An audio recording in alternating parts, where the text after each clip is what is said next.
New rule, America needs to show it's the home of the brave by acting like it. Did you know that the defense budget of the United States is bigger than the defense budgets of the next 13 countries combined, most of whom are allies and none of whom are enemies?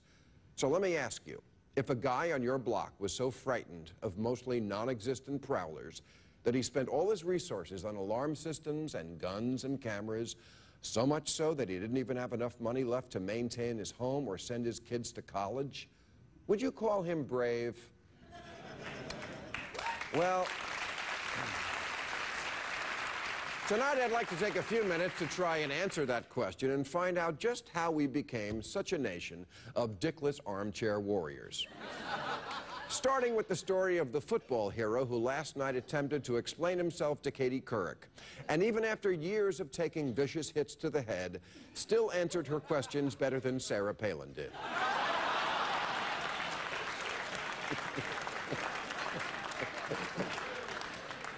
But what puzzles me is not the scandal of whether he lied, but the relationship itself.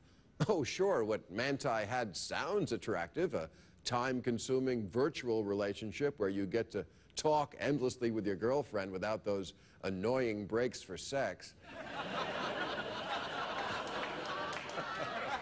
But doesn't it say something about the state of our manhood that this primal warrior never even had sex because his girlfriend only existed in fairyland? And sadder still, why was this dumb jock such a hero to so many men in the first place? Grown-ass men who were let down by him. Red-blooded American males whose mood on Saturdays is dependent on how well a 20-year-old kid tackles a 19-year-old kid. Middle-aged guys who wear replica jerseys with the name and number of their favorite player. Guys who get in fights with other guys in other replica jerseys over whose 20-year-old is better.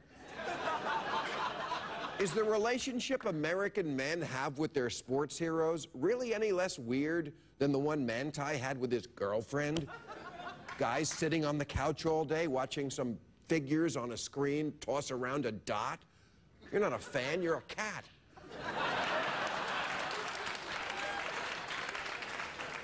The problem of our masculinity is apparently so acute that the pharmaceutical companies are now selling a pill to remedy a new affliction called low T, or low testosterone, the symptoms being moodiness, a reduced sex drive, and extra hair growing around your vagina.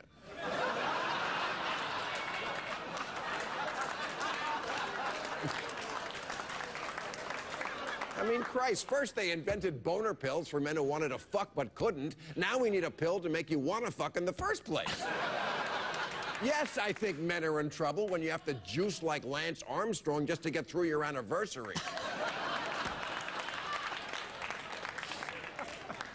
And I think it's because a lot of men today just aren't feeling all that useful. They did in the days of hunter-gatherers, but in today's society, women do the hunting and the gathering. It's called shopping. And the men, for most of us, the most masculine thing we do all day is pee standing up.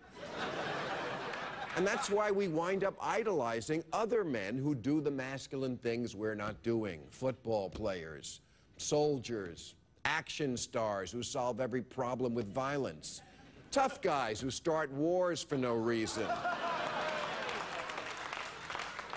generals who conquer ragtag armies from third world countries.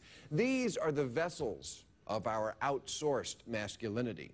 Why do men collect guns? You know, former Georgia Senator Zell Miller once said, "I've got more guns than I need, but not as many as I want." Well, the Pentagon is just Zell Miller on a larger scale with shoes on. It has more guns than it needs, but not as many as it wants. And I know some of you out there are saying, oh, no, that's some liberal bullshit right there, calling guns a replacement for testosterone.